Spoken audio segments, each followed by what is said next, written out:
At that time, we are really a very good family, a family that has it. We living a good life. Yeah, we didn't struggle at that moment. So I got to a very good school. I joined a very prestigious school back at home. Those who come from Viga County or Western will know Mudasa Academy. So I joined Mudasa. I see the cameraman is shaking. He knows that. I went to school, to Mudasa Academy. Went to see the senior master, begging to come back, and the excuse was vague. I told them, when I finish school, I will come and pay my fees. So I come to Nairobi.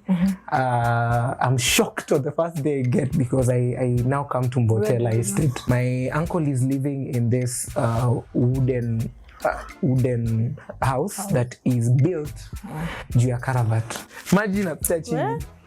Would wake up and I don't know if this will irritate you, but you wake up and your whole body is covered with snails. Hello guys, welcome again to our next episode. And I just want to say thank you again for tuning in. Thank you for watching. Thank you for your continued support. Please subscribe to our channel. Let us keep growing. Let us keep moving. And on today's show, Inspire to Aspire, I'm having a guest, another close friend of mine. And I really enjoy the fact that he's here because he has seen the journey of this channel growing. We have worked together, and it's just a good time to have him back again. He promised, if you check previous videos, he's there. He promised to come. It took years, but he's finally here. So let him introduce himself. All right. Thank you so much, Rosa. It's a pleasure to be here and to be hosted by you. Hello, viewers. My name is Eric Malavi. Yes, I'm Rosa's friend. And so a friend of this show in many and magnitude ways. And so I'm so glad to be here. Of course, I'll be saying more about myself as we go on with the show. But that's me. Yes. Thank you so much for coming. Thank you for your time. Feel at home. Kama kawaida nakwambianga feel at home, because this is your space. Yes. And here we are going to so as we dive in, I just want you to tell us your backstory. We want to start from Muko, where you're born, from where you can remember, because I don't think utakumbuka 1 year, but from where you can remember. Yes. Take us through the journey. Okay. So, the story of birth is better told by our mothers, but I will try. I'll try and tell it. So, I was born in Nakuru County. I was born in a hospital called Menengai Hospital. And then I stayed in Nakuru. My father worked in Nairobi, but my mom worked in Nakuru. So at some point, my mom thought again, it is only good that I stay in my home, which is Shags, okay? So mom decides we move to Shags, which is in Viga County, a small town, or is it a market called Majengo in Viga County. So that's where I went when I was 3 years old and I started living there. I've lived in Viga County for all my life. So meaning Ushago. Totally. Went to school in my village school over there. Went to high school in Chavakali High School, and then city life now came in because I had to come to the city for campus. I joined the University of Nairobi. Utanirudisha, niambie unataka niende. Are you the first born? No, fortunately not. I am. My story is big about being first or last or second last. You want me to tell it, feel free. I usually love this story even in interviews, even in job interviews, because I love telling it a lot. I am a second born to my mother, but I am a 9th born to my father. Wow. Yes. I see how you're shocked. Yeah, I'm getting to learn this for the first time. Oh, it's the first time you're knowing that? So I'll tell you about it. So anyone who's grown in a polygamous family will know how these things pan out. So my dad had a first wife. With the first wife, my dad had 9 children. And then there is me and my brother from my mother. So that makes us 11. 11. Yes, so a total of 11 children. That's a big family. A very big. So if you don't mind sharing, how is it living in a polygamous family? Or how was it for you as now the children to the second wife? Okay.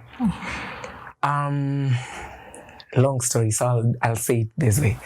And I hope if my mother sees this show, she'll forgive me. My mother gets to know this young, handsome man, Malavi Senior, when they are all in Nairobi. And my mom has just gotten to start her job. And my dad is also a job. My dad was a surveyor. God bless his soul. So they fall in love like any other Romeo and Juliet story. And fast forward, they are in a relationship and they're even moving together.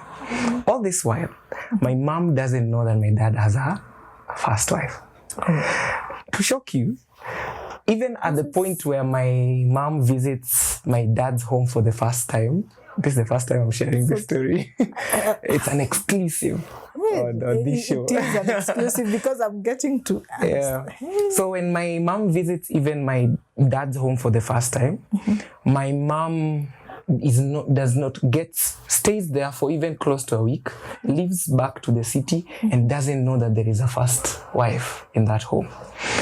Story is told that my mother, He's my not grandma, told by anyone. He's not told because it's intentionally done so. My grandmom didn't mind my dad having another wife. And so she was so protective over the situation and kept my mom around herself that no one will tell my mom about the other wife. So my mom stays there, leaves for the first time, comes back to the city, is so confident that this is a good home to get married to, and doesn't know that there is a first wife. And so comes and they plan. Long story short, first pregnancy comes. My mother's firstborn passed on. So that pregnancy comes. He gets the baby passes on, but she's comfortable because she's now married. She's a wife to a very progressive young man. And later on, then while my mom keeps going back home, she realizes that then there is this home where there is usually this mama where I've never been told and even shown or even told go and greet these people. So she's asking around, na ule mtu anakuwa kwa ile nyumba ni nani? And she catches the wind that, oh, this is the other missus to your husband.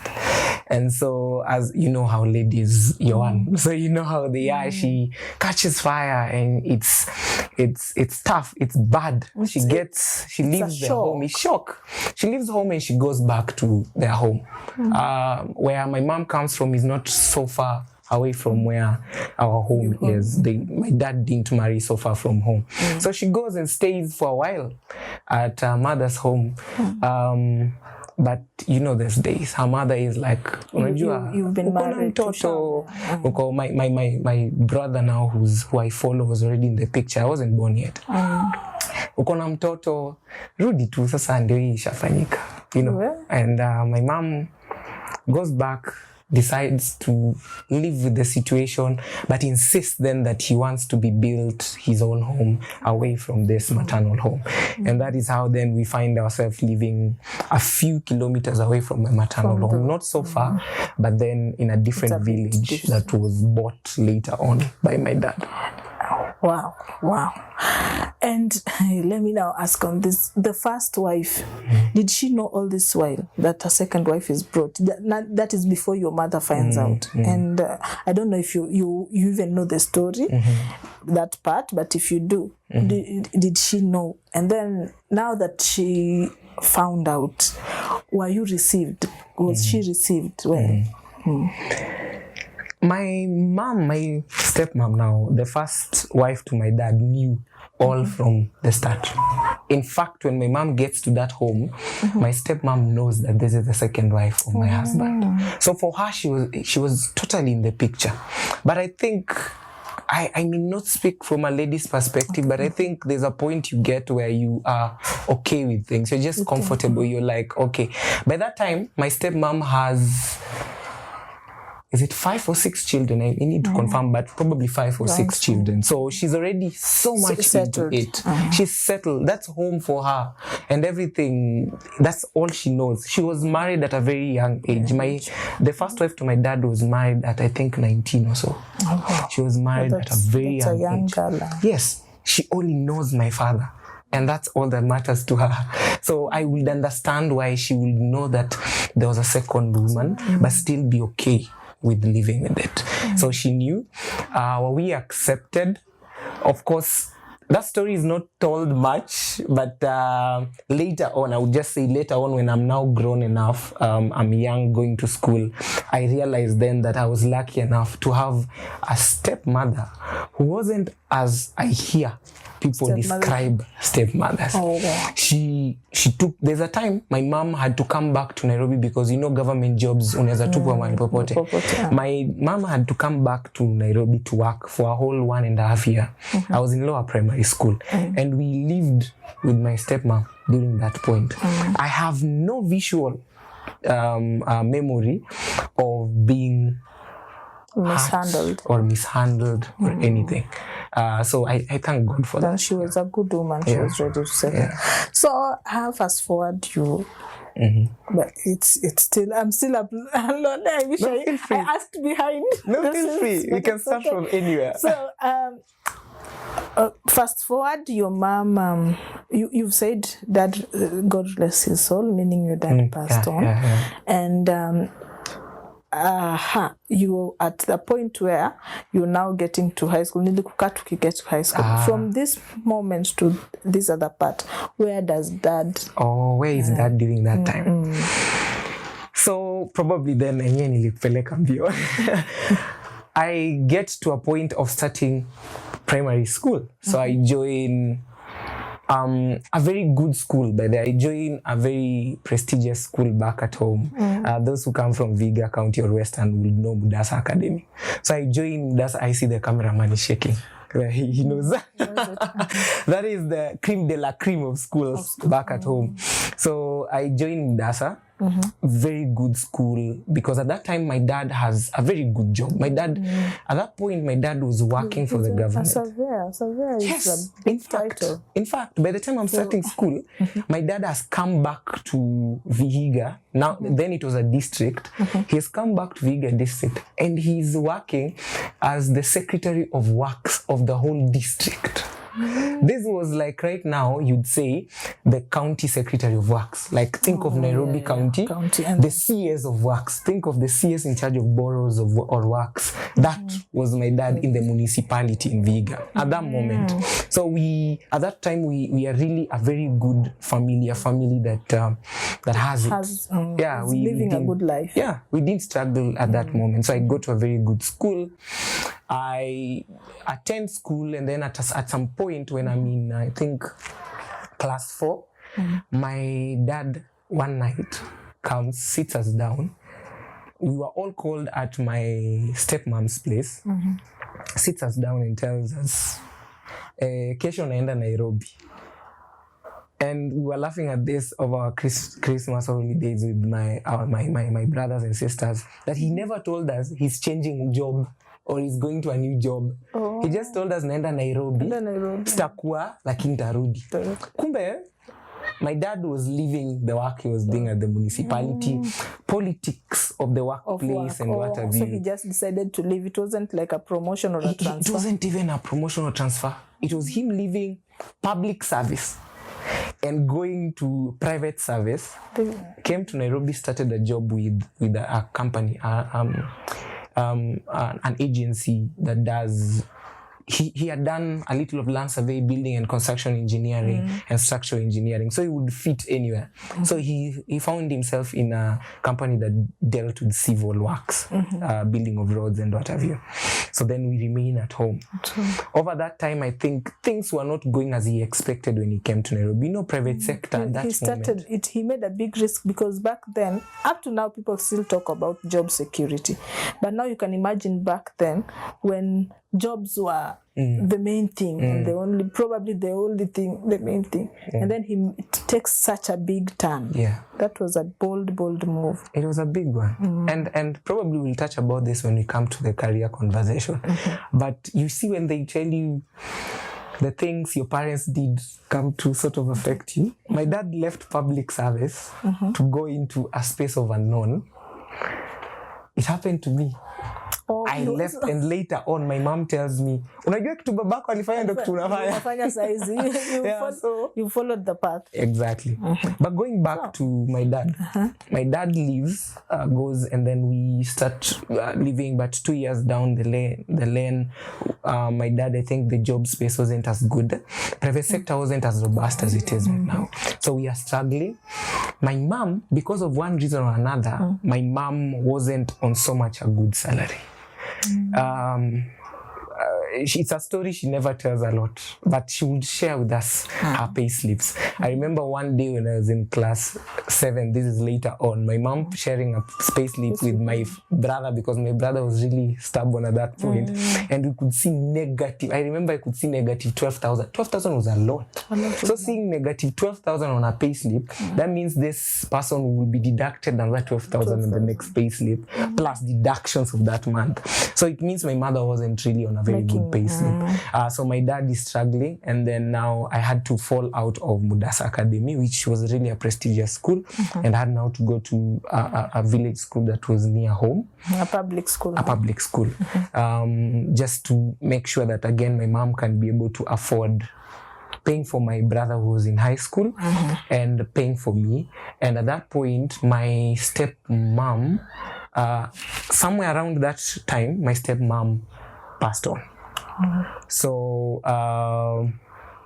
we had again to, my mom had to help again with the other family. Just because now there's a bigger family. Even before passing on, no, she passes on later on. Sorry about that. She passes on later on, but at that point, she doesn't work. She's a housewife. So my mom has to step in and thereabout. And then my dad also falls sick at that moment. Around the same time, my dad falls sick. So a lot is happening. A lot is going on. Now the finances are low. Yes. And then now there's disease. Exactly. So things become tough at that moment a little bit. And that's now the rest of my primary school. So over the rest of my primary school, from class 6, when I go to that school, it's your ordinary school story. I wake up in the morning, I go to... Was there a culture shock? Let me ask that first. Because now you've transitioned from a high-end school to... Now that's now a story. That's why we should talk about it. Transitioning was hard. Let me tell you, the first time I went into this to the school that I now find myself in, things are totally different from where I am. I go in, and and not with all due respect, not to demean anything, but at that point of our studying, people go to school barefoot. And that's the norm. It doesn't look even extraordinary. Hiyo ndio kawaida. So ukiona ati ni ya kushangaza ndio watu wanakushangaa. So I could go there with my very polished shoes and my white socks, because that's what I was used to in Dasa. And I would see I looked odd. I remember after 3 days, I tell my mom, I'm not going with shoes to school. And she's insisting, basi, enda tu na open shoes.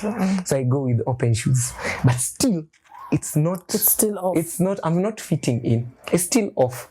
In the school I'm coming from, we're used to this conversational style where you talk in English.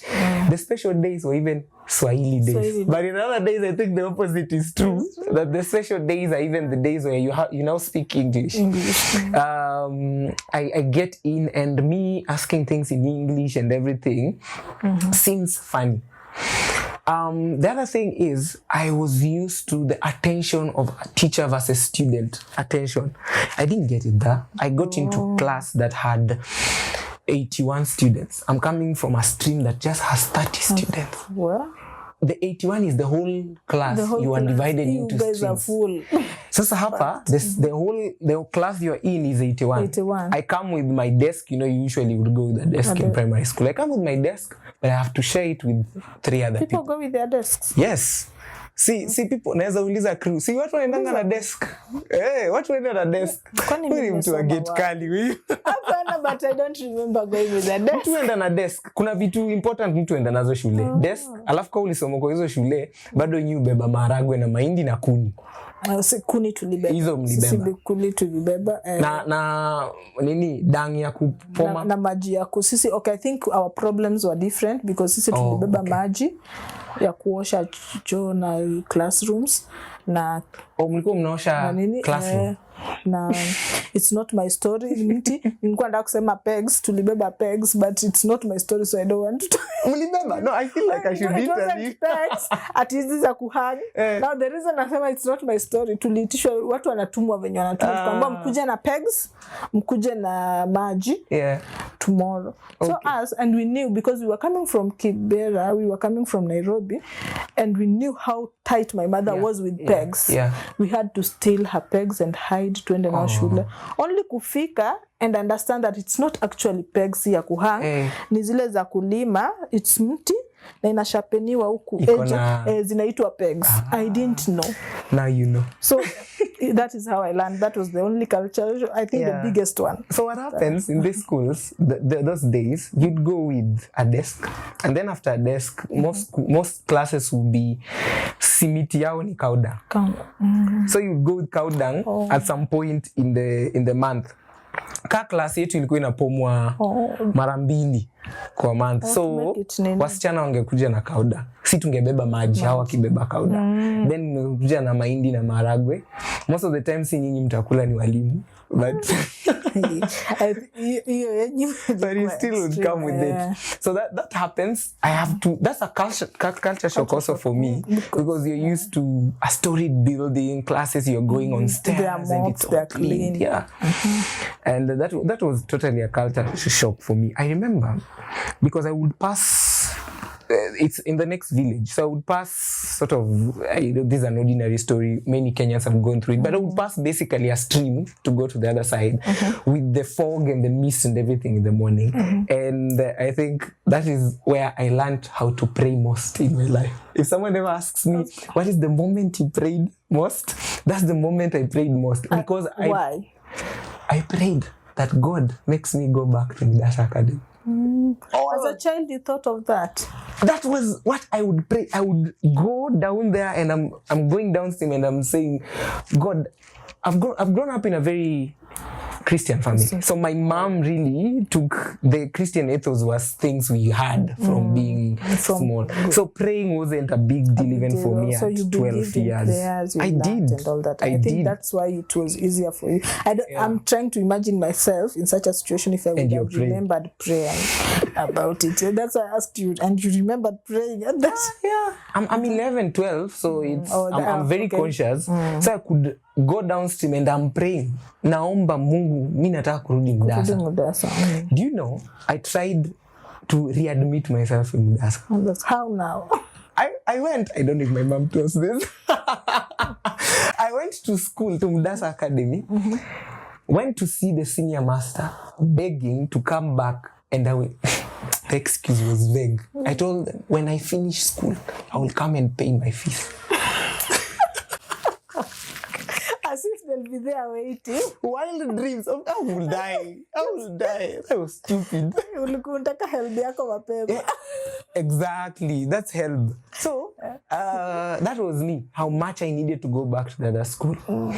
But then, what made me feel better is that I looked to be the fact that you're now the performer of the class, you know. You're topping the I class. came, and the first day is a symposium that class 6, 7, and 8 were participating together, and I'm called to do a mathematics. I wasn't. This was the one time I passed maths. I'm not good in maths, and I'm told to do a sum on the board on behalf of my class. Class 6. You're representing class 6. Yes, and we win against class 7 and 8 because I was able to do this sum quicker than class 7 and 8. So that gave me a certain pride and helped me to start fitting in. And feeling comfortable. And start feeling comfortable. Another way that made me feel comfortable is just opposite, just adjacent. Our primary school was a secondary school. And at that point, my brother has run away from where he was in boarding school, Chavakali High School. And he's been admitted to this day school. And now he's famous on the other side. So everyone knows him on the other side. He's a big shot. Exactly. And they equate his story to me. So every time everyone will be saying, mmeona Malavi wa primary?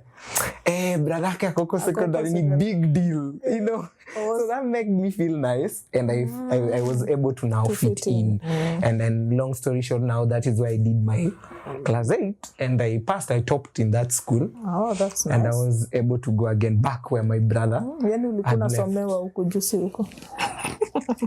That's good. Yeah. Now you passed high school. Past primary school. You're going to high school. You've passed. Which school did you go to? How was it in high school? Yeah.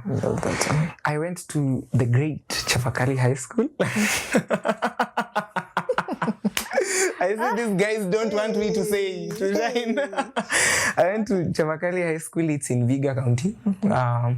I joined there Form 1, and that is now where the make or break story of me linking back to my dad and what was happening comes. And I don't know if we can now share that as we go on. Now, I go into school, and 3 weeks later, I'm called again. You know, for Form 1, uitwe huko kwa staff room ati kuja kuna mtu anakuja kuona. That is strange.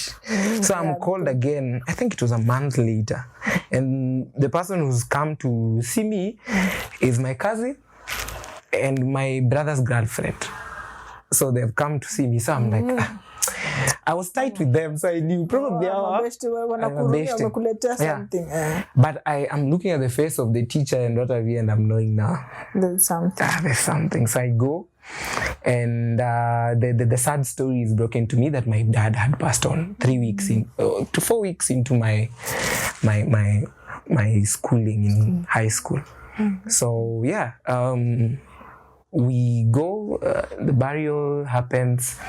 And it is the strangest time in my life. And that is where now your question about polygamy comes in. Because the things that some of us are not supposed to do, some of us, part of the family is supposed to do, some are not supposed to do. The things my mom went through because she was a second wife. Now there was a seclusion. Now there was great seclusion. The things that you now get to know about you being the second family and what that means. Oh, I wouldn't have wanted to be that woman, my mother, at that moment. So a lot happens at that time, and it's a very sorrowful point for us. But again, we at this part, see, the first wife is already not with us. She has already passed. Oh no! You remember I sort of corrected. I said that what was happening is my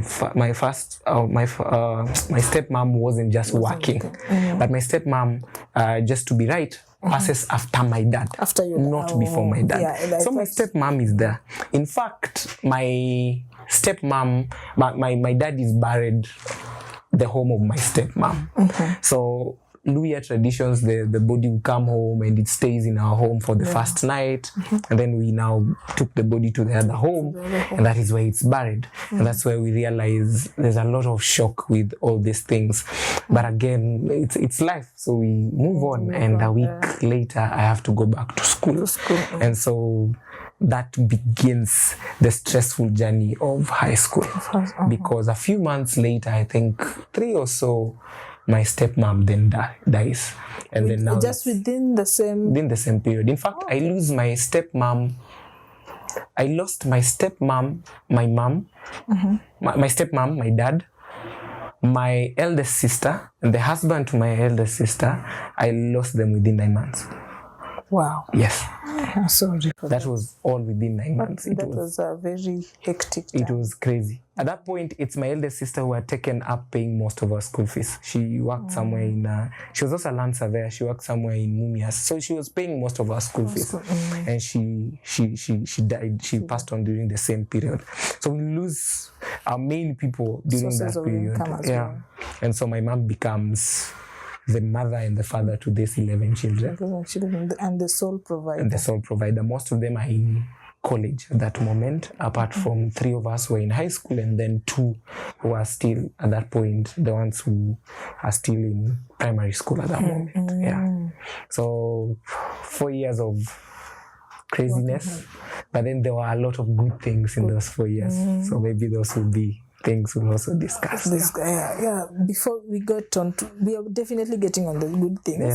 But just to ask, what was she doing to sustain 11 children and to sustain their school? In fact, for them to be able to get education, that is very big for us. What was she actually doing?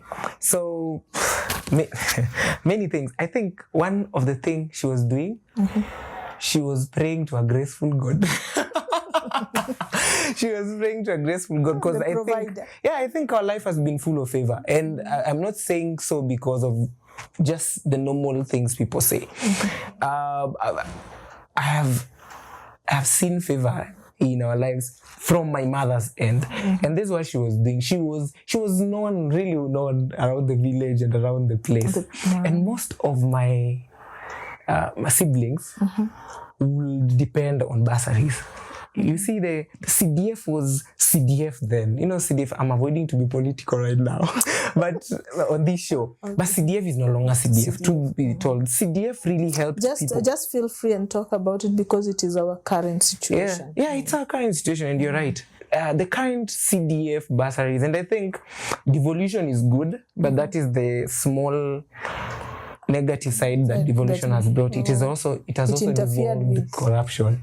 That now, because an MP would know that simi kona CDF lakini si governor pia kona bursary, lakini si women rep pia kona bursary fund, lakini si MCA pia kona. So the fact that kuna watu wengi wako nazo, plus very many NGOs have come that are giving these things, the fact that hiyo iko plus the national government iko nayo, so the fact that ziko inapeana hiyo loophole ya simi naweza cheza na kidogo, but at that moment ilikuwa ni hiyo ya MP peke yake. Hakukuwa na nyingine. Lazima atadeliver. Umeona? So most of my brothers and my sisters were able to really go to school because of bursaries. Not to say that it funded everything. Most of them have finished schools with huge lump sum debts. Most of them have paid school fees after they finished school, including myself. So the bursaries helped. Some of the employers who had employed my dad previously, some of them really came through at that point. So we saw the help of a community. And then now the rest of us again were able to be supported now. By now, later on when you come to that point, our brothers who've already gone before us were able to now chip in there.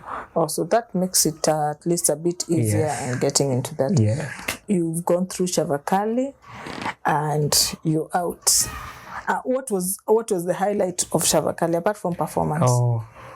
Performance, in fact, I didn't perform very well. I went to school and became this.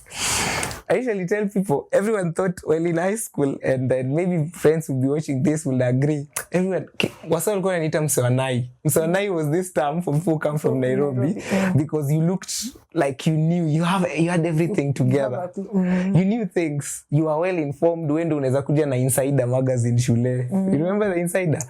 When unaweza kata magazeti za Pulse, Emoji, ukiwa ndani, cool things. Uko na lyrics za Bumba ya Nameless na Isa. Hits. Yes. When unaweza kuwa na hizo vitu. So I was that guy, yet I didn't come from Nairobi. So people thought I came from Nairobi. They would ask me, kwa hiyo Nairobi kwa wapi? I only knew Buruburu.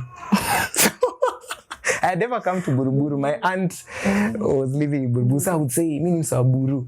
And the vehicle I knew was number 58. Hiyo ndio Buruburu, si ndio? 58 ndio Buru. I think ni 58. So ingesema, kuna 58 mpya manze. Imetokea. That's all I could say.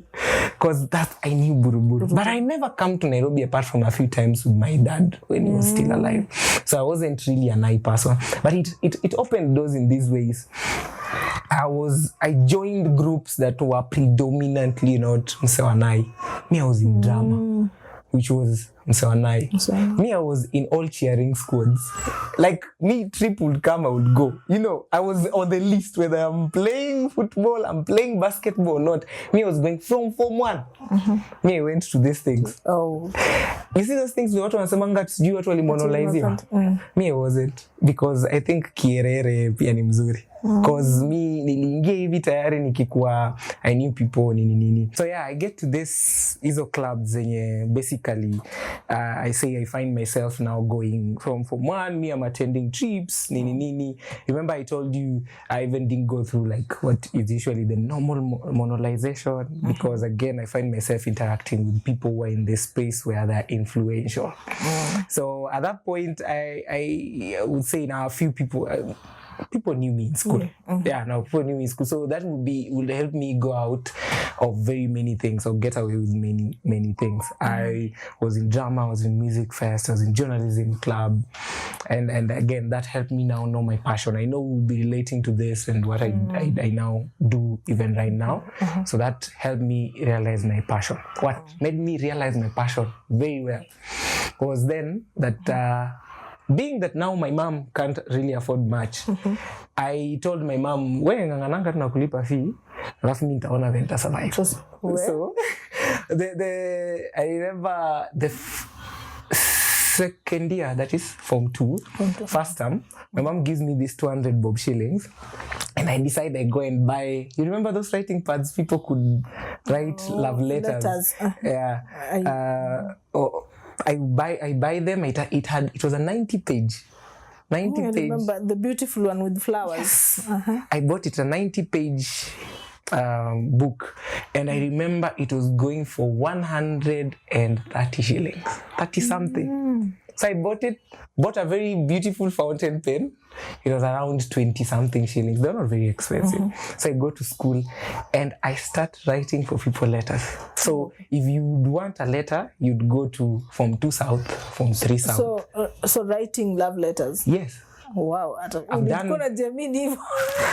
I've written love letters as a profession in high school. So let me ask, were you writing from scratch or would someone dictate and you're writing? Yeah, like uliamini handwriting, ama it was the skill? So waliamini skill, waliamini handwriting. I believe I have a good handwriting. And then waliamini I could comprehend, I could put down English a little better than most people. So I will write from scratch. So weche ungeniambia ni niaje Malavi, mimi barua yangu inafaa iende Moi Girls Vokoli, ama barua yangu inafaa iende mahali fulani. Msichana anaitwa hivi na hivi, ako form fulani. Nilimit na yeye, it's pitching. So nilimit na yeye drama fest. Nikamwambia nitaandika. Nikakuuliza amekuandikia wewe barua? Kama amekuandikia, give me what she wrote. I will base on that. Hajakuandikia wewe ndo unaanza? Sawa. Tuanze mwanzo. So I would develop something for you. I was like a ChatGPT of that time. Human. Yes. So I would write letters. I would write very beautiful letters. People would fall in love with one another. I'm very sure, Rosa, I will need to do this research. There are people who are married because of me right now. You should. That is something. That is a big role to have. Yes, because I know there are relationships that went out of that and continued to mold. But I would write a lot of letters, very good letters. People will get good feedback. A good letter saying venye mtu alifurahia barua yake. But then kazi ilianza kuwa mingi. Sasa stock ilikuwa mingi kuliko demand ilikuwa mingi kuliko supply. Nilikuwa naweza, especially kama kesho kuna outing funky ama kuna evening kesho, ningepata unafaa kuandika barua more than 30. Na hiyo usiku bado unafaa kusoma. Na unajua hizi andika barua tu hivi, ukipatikana prep time unaandika barua baada ya kusoma ni issue nyingine. Of course. So my downfall in Form 3 about my love letter writing career was kwa sababu nimechoka sana na barua zinafaa kuenda. I duplicated. I pasted yenye nilikuwa nimemwandikia nikaandika tu hapa.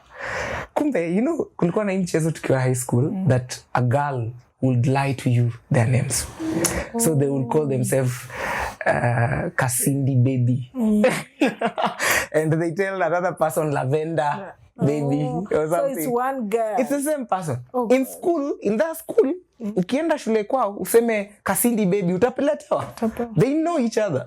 Ukileta Lavender baby utaletewa. So mimi niletewa, I'm just using those ones for this story. Niletewa barua emoji na jamaa tofauti wawili.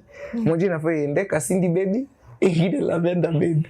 Miss nika copy paste. So kumbe Kasindi and Lavender, whoever they were at that time, were the same person. So this person receives a letter from two guys written the same thing, the same handwriting, the things called dedics. You remember dedications? So the same songs. Waandika hapo no air.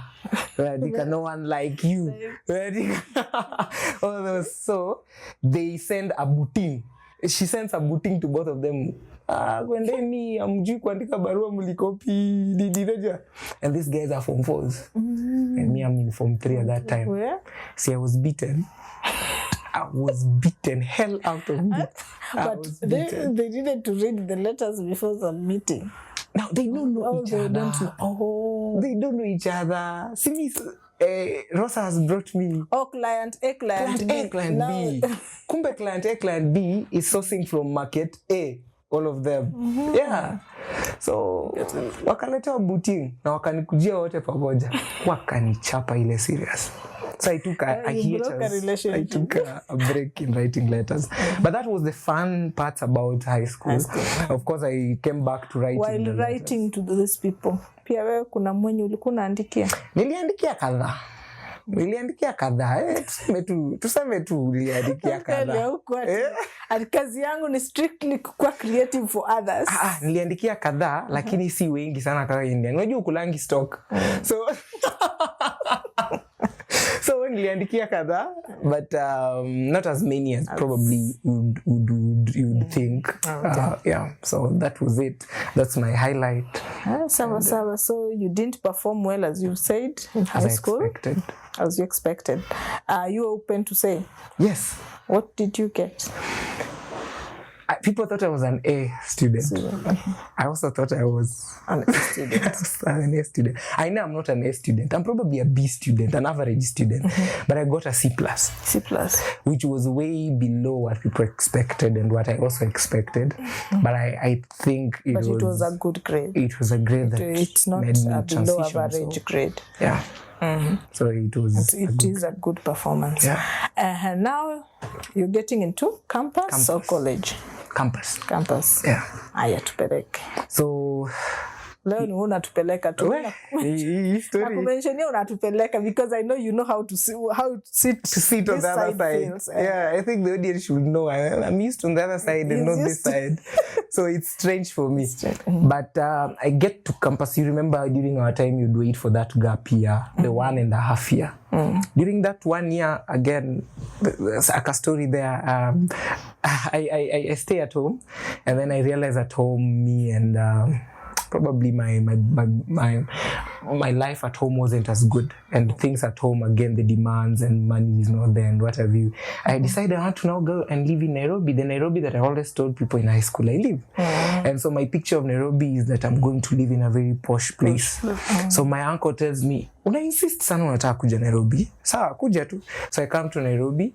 I'm shocked on the first day I get because I now come to Mbotela Estate. Mbotela Estate is a slum just on Jogoro. I've heard of You've heard of it? I've just never been to Mbotela. Yeah, it's a slum on Jogoro. So I end up in Mbotela Estate. My uncle was living. He also rested. So RIP to him. So my uncle's living. I like to describe it because that's the beginning. I tell the scholars I even work, the organization I work with, that that's the beginning that made me realize what kujituma ni. And it has affected me over time. So I think it's an important point to mention. So remember my expectation is that I'm going to live in a posh place. I come. My uncle is living in this wooden house that is built juu ya Karavat. So Mbotela slums houses are wooden houses. No, they're not. Ni za kanjo. Most ni za kanjo. Hizi nyumba kama if you go to Makongeni, Kaloleni, Veznaka. Then there are extensions. Because I've been to Yanini and they have extensions. So the wooden is the extension. Is an extension. Na ni gorofa, but the extension ya mbao ya gorofa. Be serious. Dafa kutembeza huko uone iko hadi sai. I saw it last year. I was like nostalgia. Yeah. I will shoot something there. So imejengwa juu ya Karavat hivi kabisa. Like imagine napita chini. Would wake up and I don't know if this will irritate you, but you wake up and your whole body is covered with snails. Okay, it's an imagine. Snails. Zimetoka sini mtaro. Hey, it is. Sini mtaro. Sasa mlikuwa mnalala na chumvi because I'm just asking because I know snails and salt. No, not really, kwa sababu kwa hiyo mtaro ukienda kwa hizi mtaro zetu hata zote anywhere, even here where we are shooting, if you are able to get into the manhole, you realize there are very many snails on the sides. I don't know how is it with the adaptive life of snails, but that's especially kama kuna mbao, so zitatag along the wooden, so they would find themselves into the house. And because kama it's not well done as well. As much as it's wooden, it's also not well done. It's not well done. Sini mbao tuna iko na tule tu spaces. So inaingia na si umelala chini. Na baridi. So umelala chini. So inakushika. Okay. So that's where I start life. So I can't go back home. I can't even afford to say, let me get money. Transport back. Mbukinya hapa country bus sayo ni 400. Lakini siwezi patu 400. So I do a little of odd jobs. I may look like I don't have a body for it. So what was your first odd job? This one, the first one I wouldn't really call it. No. The first one I wouldn't really call it odd. But the first one was, there is this guy alikuwaga anahamisha watu. So like a movers, but a local mover. Unasaidia kubeba mzigo point. Tunaenda alafu tunaenda tunapangia watu kwa hao. Alikuwa mkokoteni, alikuwa with the old Datsun. So he had this old Datsun, he would park it hapo Uchumi Jogoo, if you know where Magunas is right now. He would park it there. So a guy who lived next door would always go to do those gigs. So tulikuwa tunaongea sana, basi twende tu, si tukipata utapata. So alafu tutarudi. So get that ka 50 ka 100 bob. So unabeba mzigo for 100 bob. Yeah. Niulize hiyo swali ya muscle ama niache? Ulize hiyo swali ya muscle. Kwani nini? Did you have the muscles for I it? did. And I'm trying so much not to be judgmental, but I am. No, you can. I allow you to be. I'm seeing this lean. Yeah, guy. But, still very lean. How would you lift this? Okay, of course, kiti watu beba wawili. But how would you feel? I wouldn't necessarily. And the good thing about the slum areas, people don't have as heavy stuff as people kama venye tunaishi sahi ama the high end people would have.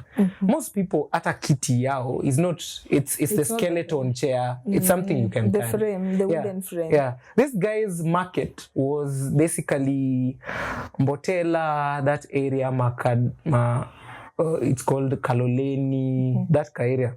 Was the marketplace, market audience yake. So most of these people ni watu hawana ati nyumba mob, vitu mob kwa nyumba na vitu nzito sana. So that's what I would do. Okay. As odd jobs, most of the time that's what we were able to do. But during that time, then again, good thing is I reconnect with my high school guys who were in the music festival with, and we start a small band. We start doing a few gigs here and there. It started because we were signing up for an event for Kiss TV. We get into the event, it gives us some limelight. We start a small band, it gives us a few gigs. So what was your role in the band? I used to sing. Hello. Do you want me to sing? Chapa moja. Hey, wacha ni. Ushani chapa shock moja ya. I used to sing. I'll give you a photo. Remember, I give you a photo you put there. A very funny photo. I used to sing. So this is the thing. We have sung in high school. Are you vocally strong in your opinion? I can tell you, people who know me very well, they'll tell you I am. See, you let us know you today. No. I sang in high school, and anyone who went to a school in Western Province, Western is really rich in music festival, and they'll tell you the school I went to was among the best including right now in so for you to make it to the 42 who go on stage, you have to be really very strong. Because we would, our auditions would be 300 people auditions, and the teacher only wants 42 to 50 people. So that means that I did my best. You did well.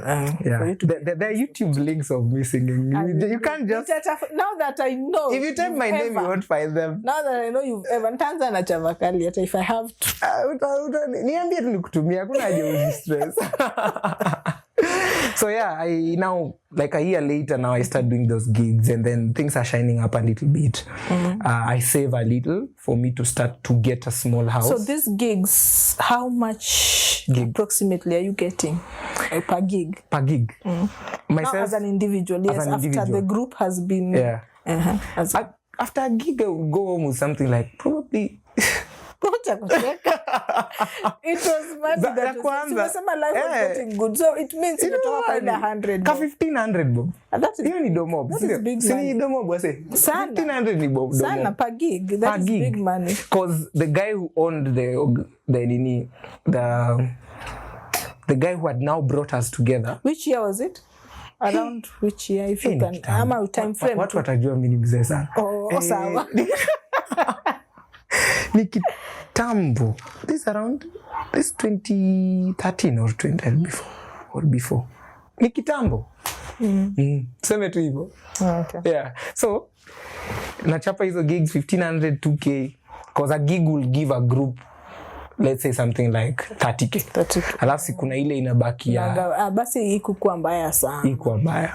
Because 1,500 is good money to get per gig. Considering up to date where we are at right now, still there are people that are going for gigs and going back home with 500. After 500. So you were doing well.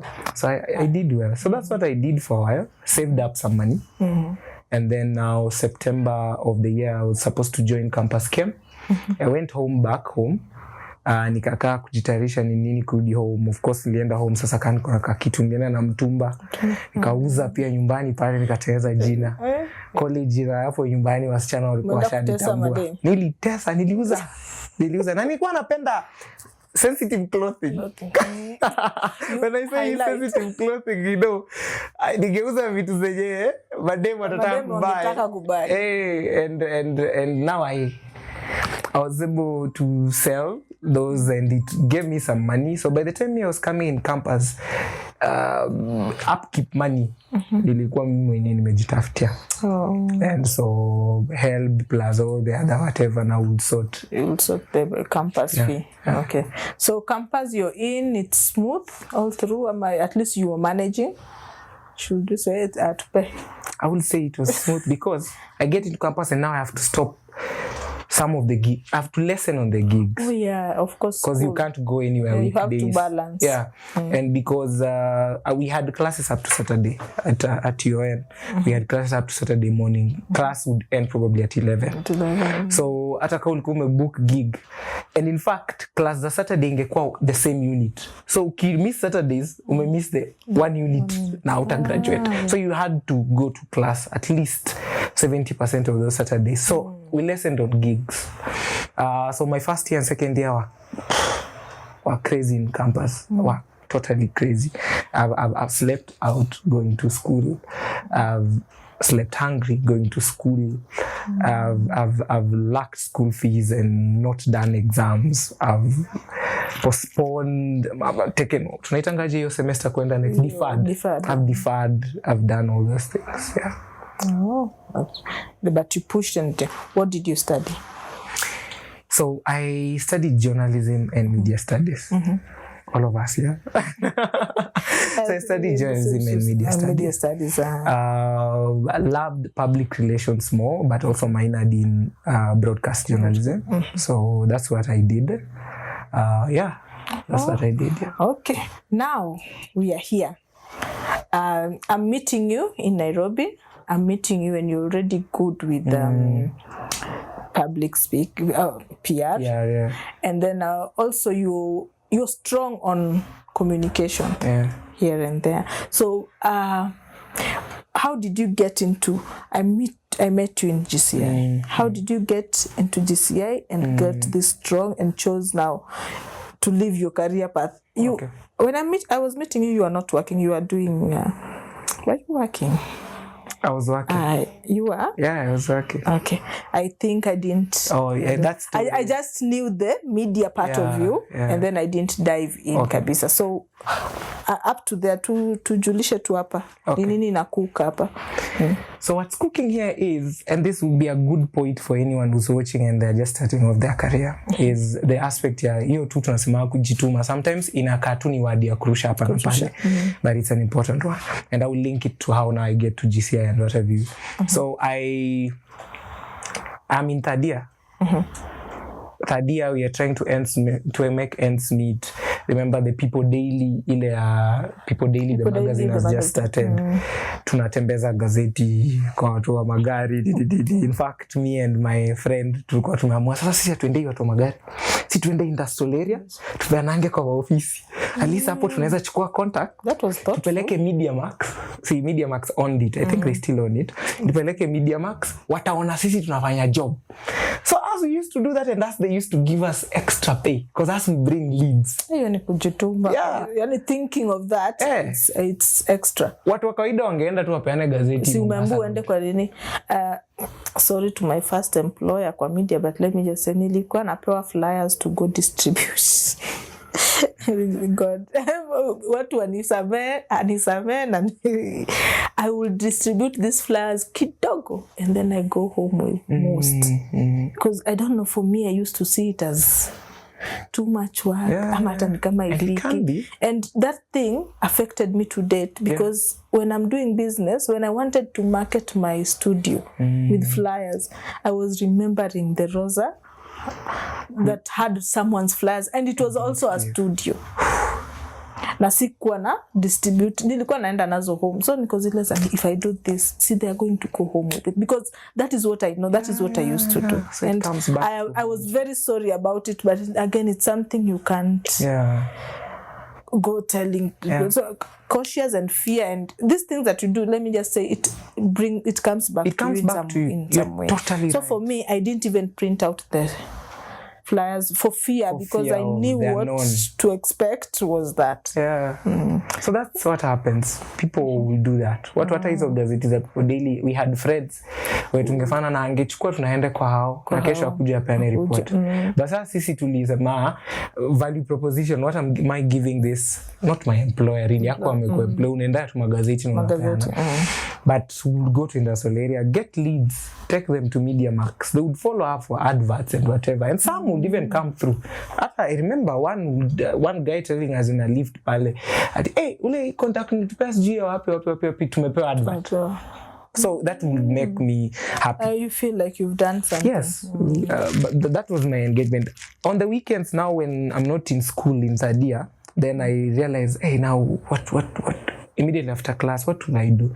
So I reach out to this aunt of mine. I ask her kama anajua mahali naweza fanya kitu. So my aunt knew sasa uno waburu mwenye ulikuwa na braga huyo ako buru bado kata ona hii. So akani connect to a sports club in South Sea to go and be doing waiter jobs during the weekend. So banqueting, hizi za kuna event mnaenda mbebe masahani, msavu watu chakula. So Saturday ningeenda hapo because they had events. It's a government institution. So they had events every Saturday. So that's how I start working, because I now go there on weekends.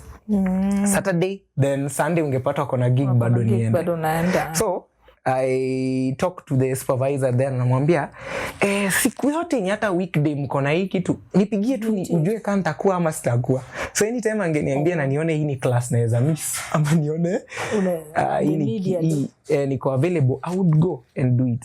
So I did this waiter job for my whole of my third year in campus. Then when I'm in fourth year in that company, they are doing re-strategy, kuweka staff revetting, kuweka staff mahali pe wanafaa nini.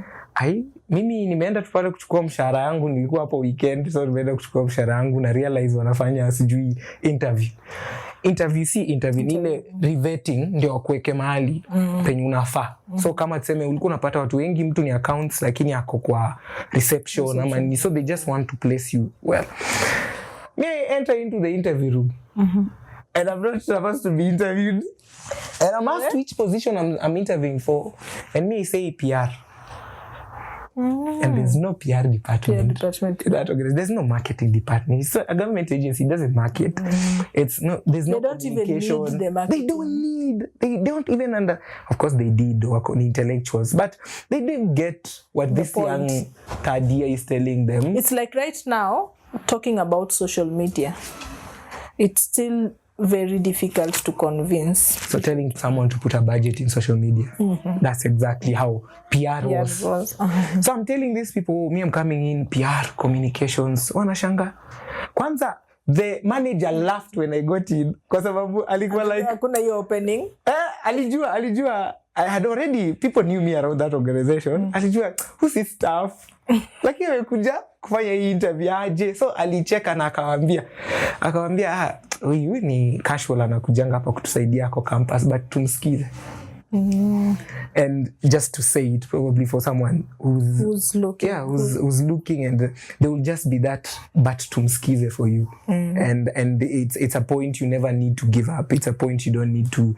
There will always be that time, as long as you unajituma. And it's easier said unajituma. Everyone says that, but as long as you can do two things, you can link your passion to your work ethic. As long as you can intertwine your passion and your work ethic, you're on the right path, and it will find you there. So mimi but tumsikize was my finding me there. And they listened to me, and uzuri hii kierere tu yenye Mungu alinibariki nayo. Mimi nikachapa hapo story, and iliisha hapo. Mimi nikapitch, iliisha hapo, mimi nikaishia. Nikaendelea kuja Saturdays na Sundays kufanya until 2 months later. Nakuja on a Saturday, then the supervisor tells me manager amesema anataka kuona. So nikaona manager, akaniambia ile ulisema body ilisema wanaweza consider hii, sasa kwa sababu hatujaanza hiyo department utaanza accounts.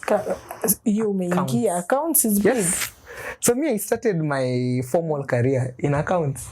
So that was your first formal career. Yeah. So niliambiwa kaa pale accounts, lakini saa wageni wakikuja hapo accounts ni wewe unaongelesha because uko na PR. Hapo accounts tumekuwa na shida mingi, wageni wanasema wanaongelesha vibaya. Ukifanya hizo unaongelesha. So I was a PR person, but in accounts. So I started doing, I've done ledger books, I've done so all these you're things. also good with accounts. I can do accounts. I can do your profit and loss account. I can balance books. Nampona nateseka anyway. By the way, I literally can. I've had the advantage of even going for budget. It's not a performance-based budgeting the government and sit in finance committees. That is actually big. Yeah, that is actually the treasury. So it was a good opening. So that there you're employed fully. That's now I'm in fourth year. Now I get let's say a contract. Now there I get a contract. That is my first formal contract. Your salary is good. You're comfortable now. Yeah, I can pay now rent, and I can get money to go to school. I had to go to UN and make sure all my units were. I was doing them with the module 2. So most of my classes now are in the evening, and then I can live. I can afford. Things that you wouldn't afford earlier. I couldn't afford. So how long do you stay here? Because I want to get into your career. Yeah. And how. Yeah. Okay. How okay. So your full-time career now. My full-time career. I stayed there as accounts. It transitions over time. But when I graduate in Form 4, immediately I graduate. Form 4. Fourth year. Okay. Immediately I graduate. Immediately the next Monday, I'm given a new contract. Where? Okay. I'm given a new contract, and my contract reads Public Communication Officer. Wow. You see sasa? Nimeingia sasa? Ndani kabisa. Ndani. I think ilikuwa inangoja graduation. So after my graduation, I'm a Public Communication Officer, and I start there. I worked at that organization for 6 years. I stopped working at that organization in 2022. Yes. Wow. So I've been there. So even when I was knowing you were still and doing other things that we were doing together. So for me, I knew there. you for your side hustles, your emceeing and your all that. Yeah. And then now there was a change. There was a change, there's a drift. Yeah. How did you get here?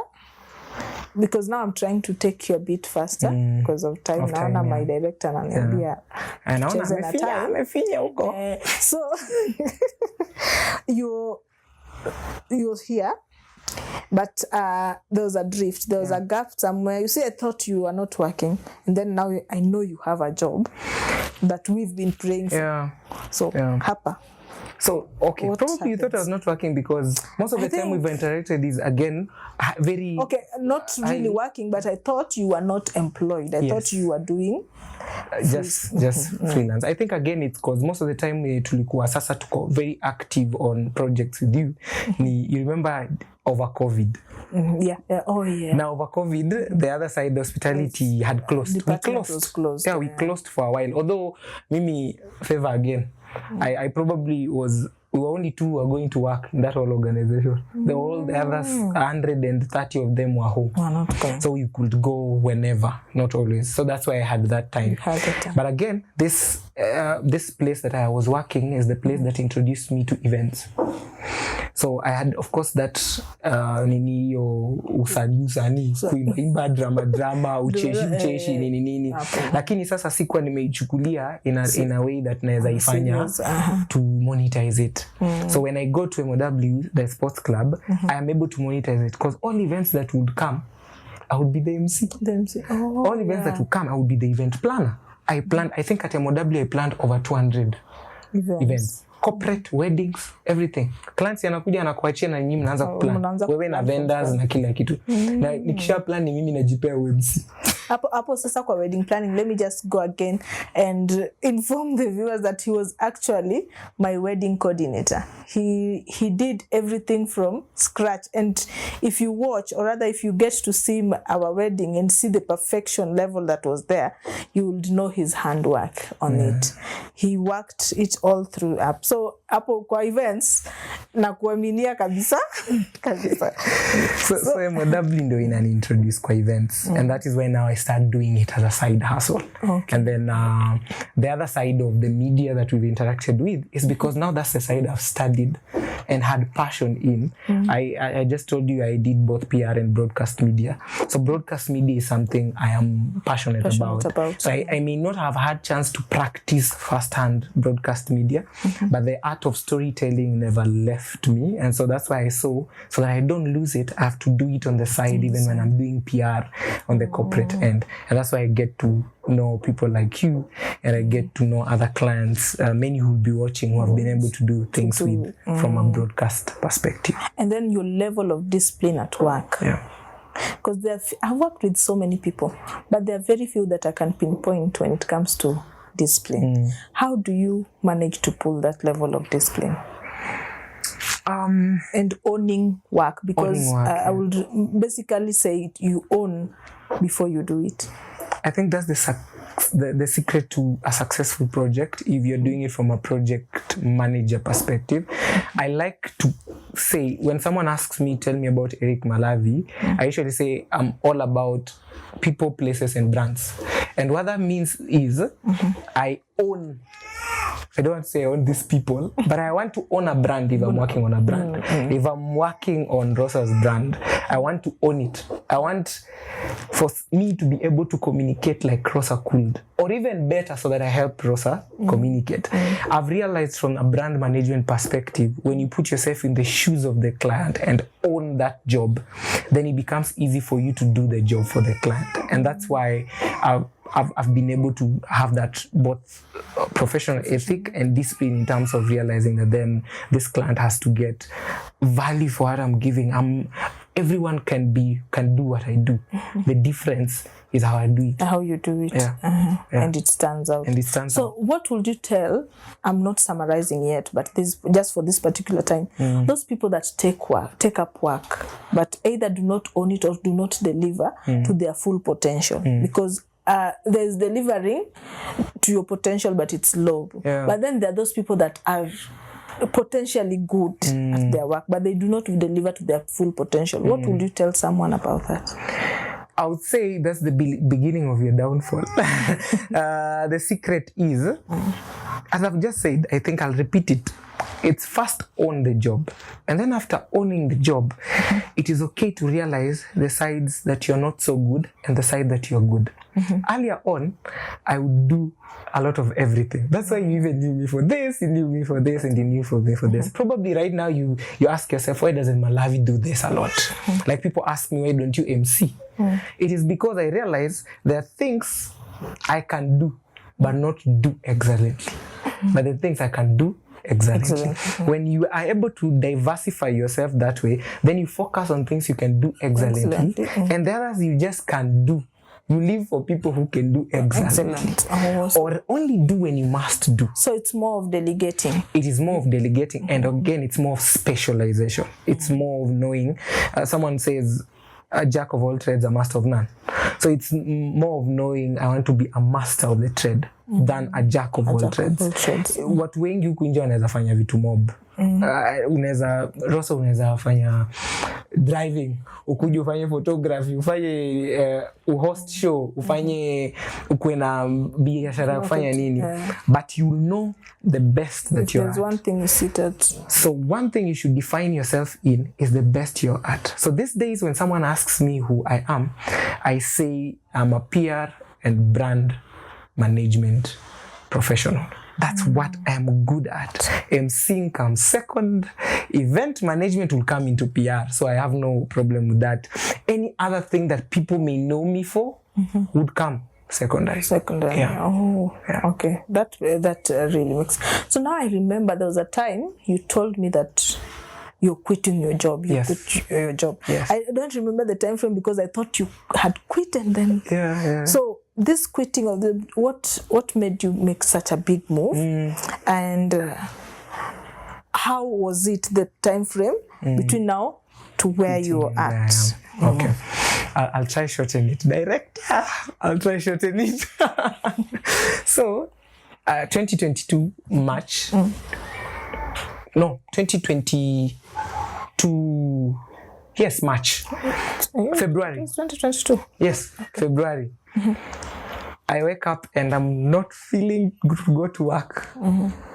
And I will link this to, it's the same story that I was telling you, my dad just waking up and quit and how they relate. We've said they come back. So I wake up and I'm not just feeling the vibe.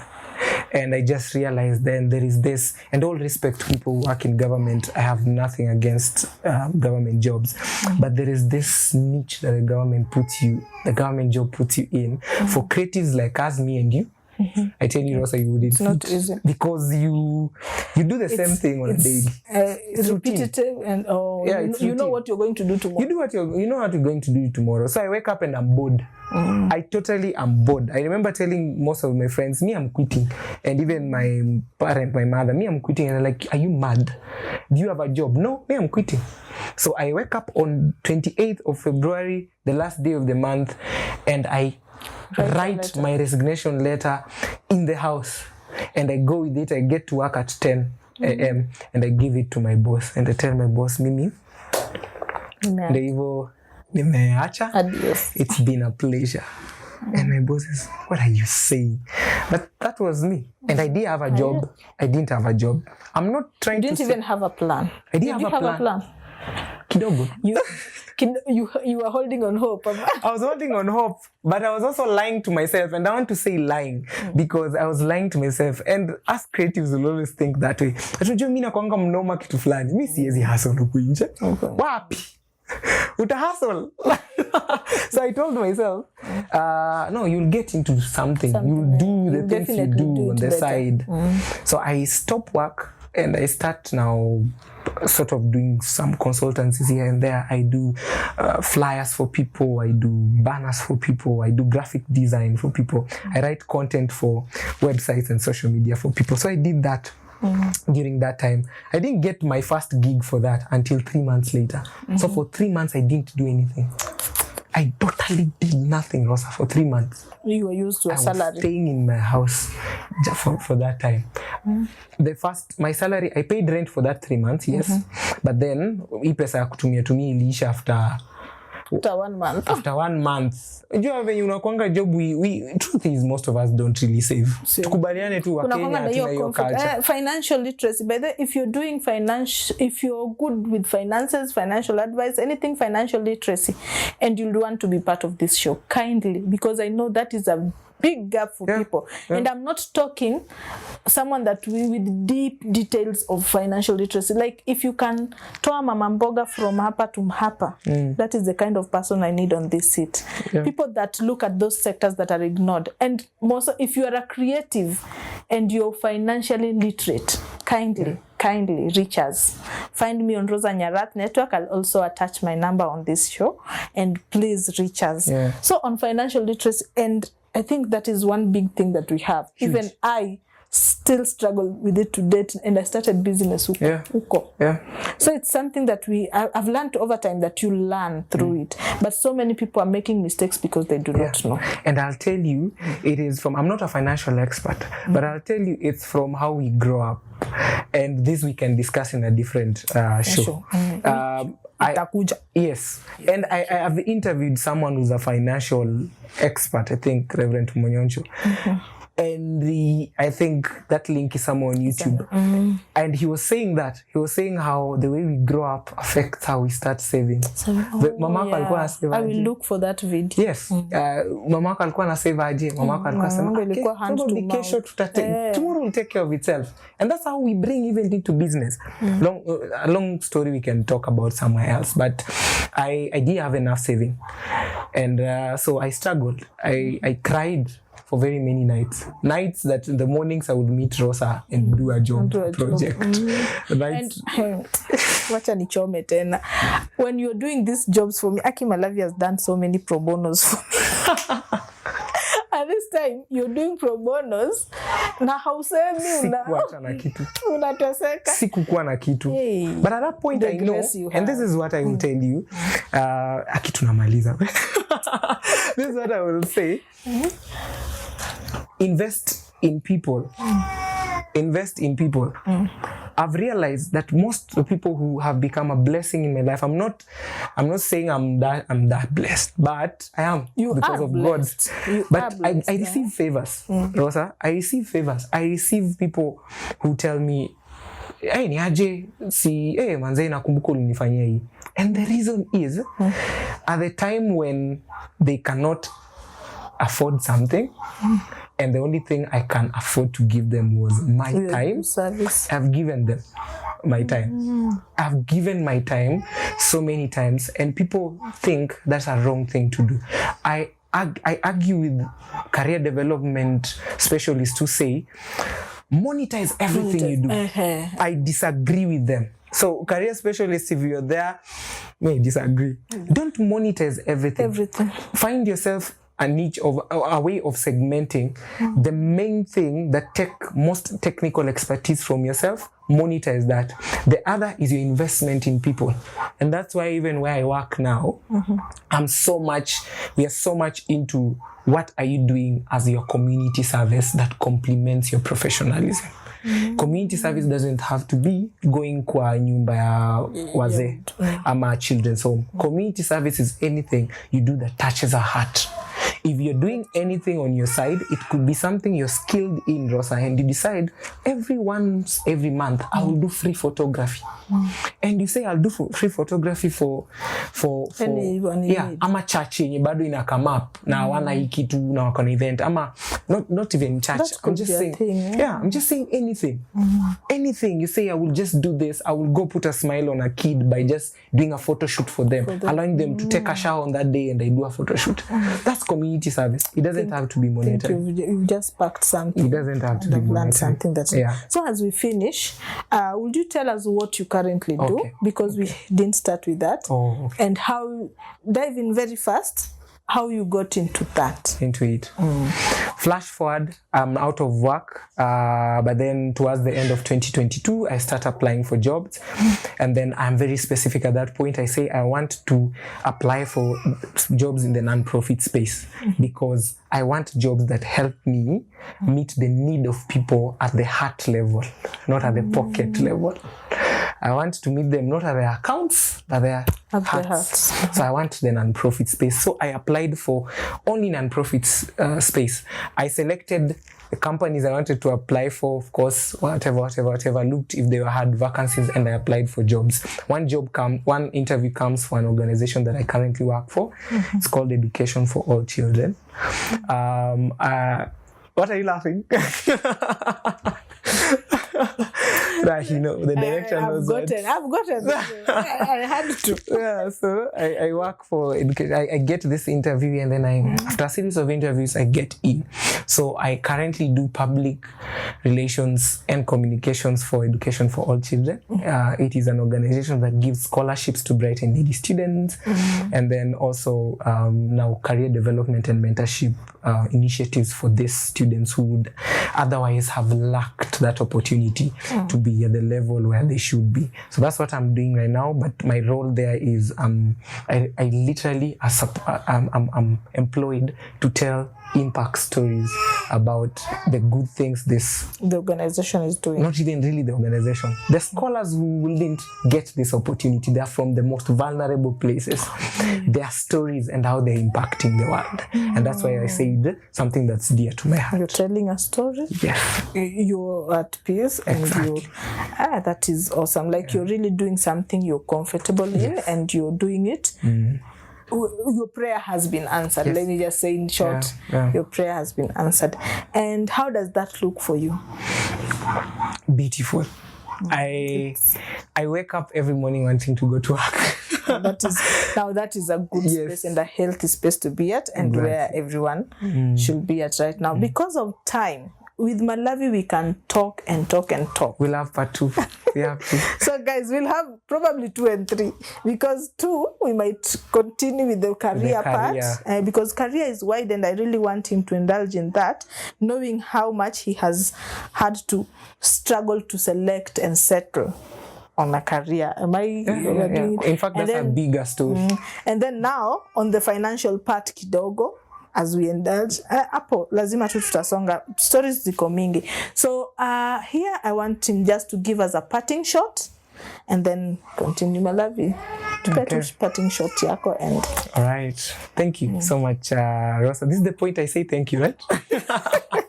So thank you so much, Rosa, and the Rosa Nyarat network, all the beautiful and handsome people behind the cameras. Yes, you're handsome. Masculinity itakumaliza. But anyway, I want to say thank you for having me on this show. It's been insightful.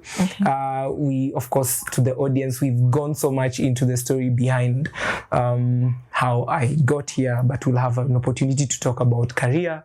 And for those who are looking into defining themselves into career space, again, we'll have that amazing opportunity to talk about it. But for now, I really want to encourage someone that I know sometimes opportunities may seem like they're never coming, or sometimes you have grown through a life that was so unpredictable. And this I'm saying because there are those who've grown up in dire circumstances, but there are those who've grown up in good circumstances which turned out to be dire. And that's this part me I am.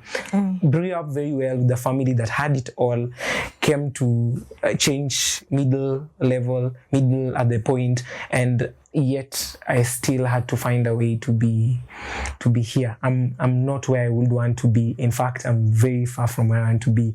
But as I grow, I hope that someone else also is growing, and that conversations such as this that we are having here on this network and with all the guests that are coming are going to inspire you to be inspired to inspire someone else. So it's been real, it's been great, and I wish you all the best. Thank you. Hi.